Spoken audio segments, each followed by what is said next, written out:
Hi everyone, I'm B. In today's video, I'm going to show you how to build a daily attendance monitoring workflow in n8n. This workflow is designed with academic managers and administrators in mind, especially those working in the ELT industry. But if you're managing teams or students in any other educational setting, you may find this helpful too. By the end of this video, you'll see how automation can not only save you time, reduce repetitive admin tasks and alleviate some of the burden on the team, but also speed up reporting and make it easier to follow up on critical actions related to attendance. So let's get started. Let me give you a real example from a time when I was a director of studies. Every morning, our admin team would go from classroom to classroom collecting attendance data live. They'd knock on doors, ask teachers if any under 18s were absent, and then we'd follow up by calling those students to make sure they were safe, whether they were ill, on their way, or simply not showing up. The problem was that by the time all that data reached me and we could start making those calls, it was quite late in the day. And I never felt comfortable with that gap between collecting the information and actually acting on it. There was also the issue of resources. In the busy summer months, with up to 50 classes running at once, it took multiple staff members to gather attendance, disrupting lessons, adding extra workload, and creating real pressure if someone was off sick or on holiday. And of course, summer is also the busiest time when everything else is at its busiest. Juggling urgent tasks alongside this resource-heavy attendance process was really difficult. At the time, automated workflows like the one I'm about to show you today weren't really possible. There were tools around, but they were either too expensive or far too complex to integrate. And I know this is still a major stress point for many managers today, which is why I want to share a way to do it completely for free. All right, let's get started. First, we'll go to Google and search for n8n, then head over to the official website and click Get Started. And there is the Get Started button. You'll see that n8n offers a 2-week free trial with no payment details required, which makes it really easy to test out. So just fill in your details to sign up. I've already created an n8n account, so I'll go ahead and sign in with my email address. Once you've signed up, this is the login step you'll use in the future as well. Here we are on the dashboard. You can see some of the workflows I've been working on. It's a simple, clean interface where you can go straight into creating a workflow. I'd recommend using projects to keep things organized, especially as you start building more. Let's create a new project and start from scratch. We're now in the main workspace. I'll cover the different areas of n8n in another video, but for today I want to keep things simple and fast so you can build this workflow with me step by step. Okay, so step 1. First of all, we're going to create a trigger. This is what you do with all workflows. You start them off with a trigger. So let's click on here. And as you can see, there are many types of triggers that you could choose from. For this one, we want the teachers to complete a form every time that they take a register so that they can immediately report the absences. So we've clicked on form and now we just need to name the form and give it a quick description.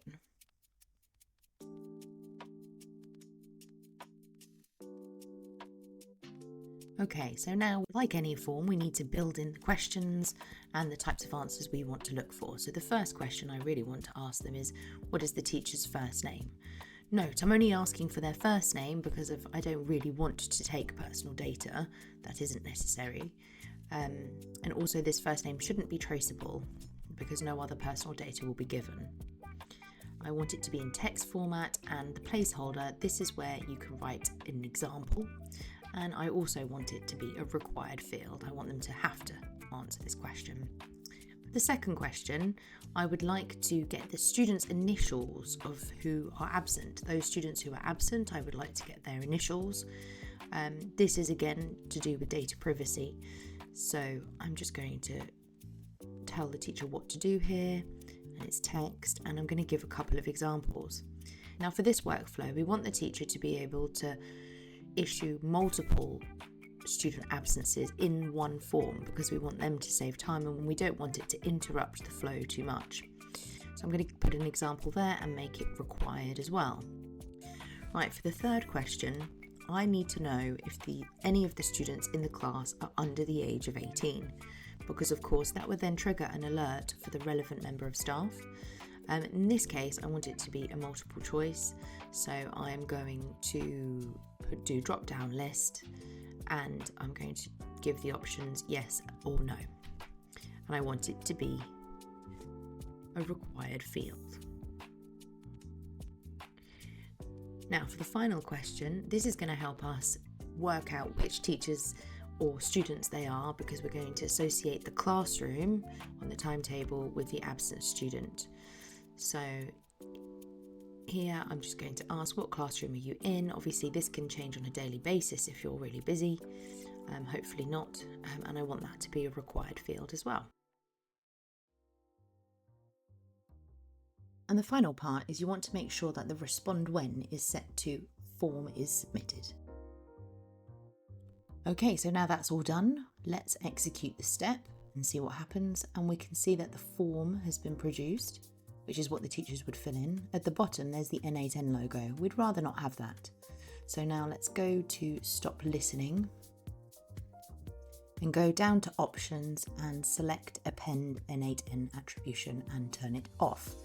That should then, great, yes, it looks like it works. Remove the n8n logo and we have just the form for the teachers to fill in. So let's fill it in and try it out. So I'm going to put in a name, some initials, are they under 18, and what classroom are they in. This is all fictitious data, of course.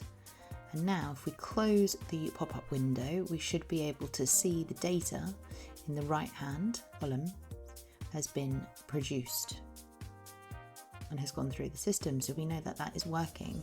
You can see it in multiple different ways. We can see it with the table or in the JSON. I prefer the schema. And we're going to pin the data. This is so that we don't have to keep putting in the data from the beginning of the workflow as we build the workflow. Okay, great. So that is the end of step one. We now have our trigger node, which is ready to go. Now what we need to do is connect it to a spreadsheet. For this example, I'm going to use Google Sheets. It's very easy to connect, but also so is Microsoft Excel. So the first thing to do is press the plus button and then move over and search for Google Sheets. There's a lot of different types of commands you could use for Google Sheets. For us, we're going to append a row because that's what we want it to do. When a teacher submits the form, we want it to add a row to the Google Sheet.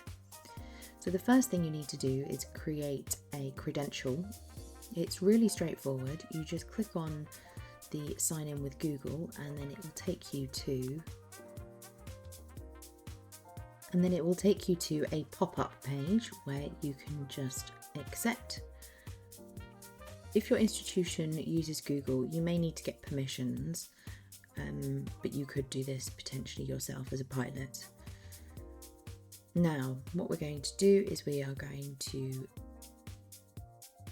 choose the correct form. So we already chose this, so it's a sheet within a document, and we want to append a row as we said earlier. Now here is the Google Sheet that I've previously set up. So here is the data. And you can see here, it's really straightforward, very basic spreadsheet. Now I want to add that spreadsheet specifically, which is attendance monitoring. So I'm going to add that. And then I am going to click on the specific sheet I want it to update, which is overall. Now that's all connected to the Google spreadsheet. Now what we need to do is we need to tell the flow where to put the data. So if you look up here, you can see I've made headers, and these headers are shown here in the tool. And thankfully we don't need to do any coding. All we're going to need to do is just drag and drop sections from here, this left-hand panel, into where we want the data to show up. As you can see, I'm just dragging the relevant one to the relevant field. First, I'll drag the teacher's first name into the teacher field, then the classroom. Then I'm going to be dragging the student initials in. And now for the under 18s, yes or no question. And finally, we're going to add the submitted at information. Great, so that looks like it's all there. I'm going to ignore the last field because that is for a different workflow. And then I've executed the step and it looks like it's worked. It has mapped it over. But the true test here is to go to the Google Sheet, scroll down to the bottom, and yes, look, it has added Jane, which was the data sample, and it's got the timestamp, the yes, which we collected, the students' initials as well. It's all there. Do you remember when we set up the form and decided to let teachers record multiple student absences in a single submission? That way they could save time and avoid interrupting the class too much. Well, that's exactly what's happening with the data. But before we use AI to process it, let me show you what it looks like in its raw form. First, we'll unpin the data, then we'll add some entries, this time including more than one set of initials, and we'll hit submit.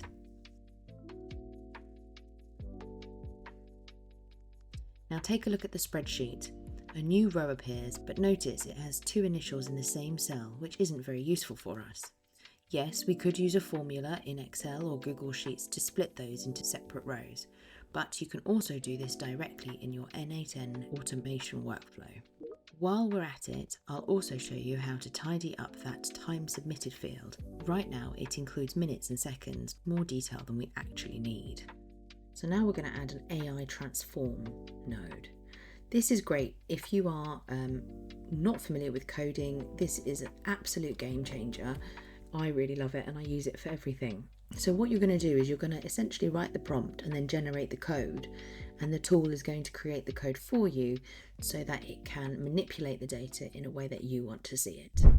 You might be thinking, oh no, I have to write a prompt. Don't worry, I've put the full prompt in the comments below. I've also put a link to a Google Sheet template so that you can use the same template that we are using in this video.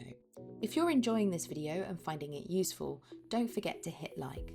And if you want to subscribe so that you can get updates of when a new video is out. Before we go back to finishing the workflow, I'd just like to find out from you if there are any pain points that you would like to see automated in future videos. I'm looking for ideas, and it would be really great to get the conversation started so that we could start building using a variety of tools, not just n8n, to help you really get some automation in your role. So let's have a look. I have just put in here two things. The first one is I want it to separate multiple initials. So if there's separated by a comma, for example, or a space, I want it to be distributed onto two lines, but obviously copying over the teacher information and the timestamp, etc. So that means that each student will come up in their own row on the spreadsheet. The second thing I want it to do is to change the date format so that it's nice and tidy and it's in day, month, year, because at the moment it's got seconds and minutes and everything. It's too complicated, but this should just sort it out nice and easily. You can do this so many different ways, but I find the AI transformation is the fastest way to do it with the least amount of learning for us non-coders.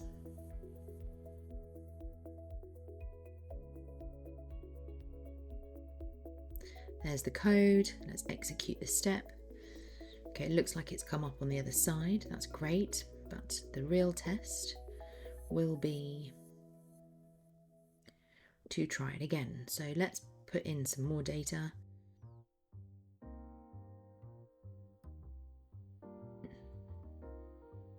And pin that data this time because we won't want to keep having to put in the new data. Let's see what happened. Did it do it? Yes, it did. And look, there it is. It is simply in two rows, exactly the same data everywhere else, so it's working.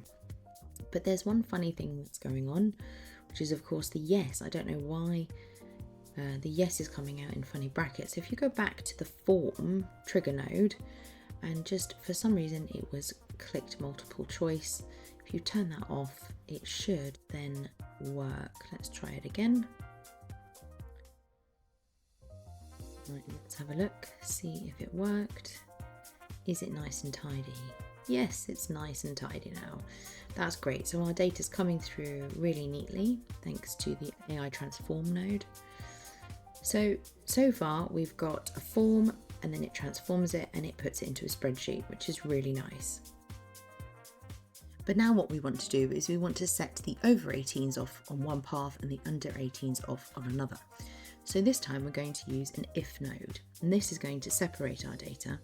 We're going to work with the under 18s. First of all, you'll get a box in the middle and we just need to fill in the data. Similar to the Google Sheets node, you just drag and drop the item that you want. And of course, this is where we want to know under 18s. Then you select string and contains, and this one we want it to contain yes. So what we're telling the machine to do is that if it's a yes, it will send it down the true path. Now have a note here, the data we've submitted so far and then we've pinned says no. So it won't become a true result, as you can see it's empty, but if we go into the false result, there it is and there's the data. So we know that it's gone down the false path, which is really good. Now let's go back and put in some new data again, and this time, because we're going to be working on the true path, which is the under 18s, we are going to create some fake data to make sure we can check it's working. Great, okay, so that should be working, and then there you go, you can see it's gone through the true path and it's turned green. And we'll check the spreadsheet, and yep, there it is on the overall spreadsheet. Now, we want it to create an alert. Oh, and there you can see it is on the true path in there as well. So there's lots of ways to check it. Now let's pin the data. Now what we want to do next is we want to add an alert. You could do this in many ways. You could use WhatsApp, you could use Messenger, you could use Teams. For the purpose of this demonstration, I'm going to use Outlook. I used to use my emails a lot for notifications. So I'm going to connect my Outlook. So if you start searching Outlook, you'll find Microsoft Outlook. Click on that. And similar to the Google Sheets, we have lots of different possible things we could do, actions we could take. And for this one, we just want to simply choose send a message. Okay, so now what we're going to need to do first of all is connect our Microsoft account. So you may need permissions from your institution for this, but if you want to do a pilot, you could use your own personal email to set it up and see if it works yourself. I've already set up the account. It's really easy to do. You follow the instructions, and we want it to send a message, as we said, and then we just need to type in the email address that we want it to send to, and then we just want to have a subject line for the email, and then we're going to write the body of the message. So some of it will be static text, which we're typing, which I'm going to type right now, but some of it we want to pull from the Google Sheet, from the if node. So I'm just dragging and dropping it in, and then I'm putting the static text around it. So the name of the teacher has reported the absence of, and then I'm going to drag in the student initials,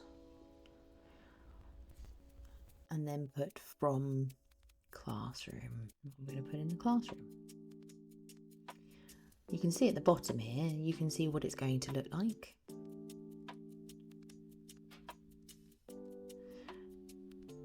Now, I always like to have a key, so I'm going to add in a key so that if anyone was receiving this email, they would be able to understand what that means and what they need to do. So I'm dragging in the safeguarding alert, which would be yes in this case. And then I'm going to just quickly copy and paste the key in the bottom. So yes is action is required, and no, no action required. That's also really helpful to check to see if your if node is going wrong and it's sending the wrong type of message to the wrong person. And it's good to have that as a safety net. Now let's have a look. There's the email. And we have it. It is there. Fantastic. So we have now completed the under 18s alert system to an email, which is really helpful. I'm going to hit tidy up, the little broom at the bottom, and it's going to tidy up the window for me. And we can see here also the data has been added to the spreadsheet. Right, now let's look at the over 18. So this is where we want it to do some analysis, and this is really where the AI kicks in. So if you look here, we've got the overall spreadsheet, but we've also got the over 18 spreadsheet.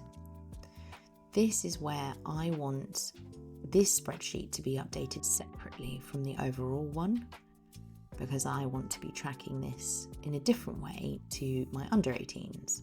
You could also repeat this process for the under 18s as well, but I think for simplicity today, it's easier to see the flow just like this. So what I'm going to add here is I'm going to add the Google Sheet. So same step repeated again. So I'm going to append a row. We've got it already set up because we just did that with the correct Google account, and everything should be as we chose it. That's all good. And now I'm just going to add the attendance monitoring spreadsheet, and then this time I'm going to choose the +18 sheet within that document. And here we go. It has produced the fields again. Now the if node should have automatically map this if data according to the headers on the top of my spreadsheet here. They should be exactly the same if you want that to work, otherwise you have to do it manually yourself, which is only a few clicks, but I have set it up so it can be automatic. Now I'm going to hit execute and let's see what happens. Great, so the data looks like it's all come up. Let's check the spreadsheet. Is it the same data? Yes, great, and it has put it all there for me, nice and neatly. Okay, so we've got everything there, and we're going to build a few more steps into this over 18s. Now, when this spreadsheet is updated, I want it to trigger an AI agent to do some analysis for me and then produce a report. So we don't need a full AI agent for this task, it's pretty simple. So we're going to just choose messenger model from OpenAI. I've chosen OpenAI just because I have an account with them and it was easy to do, but you can use different AI models as well. So there's OpenAI, if you click on it, and just like the others, it's got lots of different options, and we're going to message a model. For this one, you're gonna also need to connect it. So you go here and you go create a new credential, and this should connect it. Now, you need to put in an API key, so it can be a bit complicated, but there's this lovely button where you can just ask the assistant and it's going to tell you what you need to do.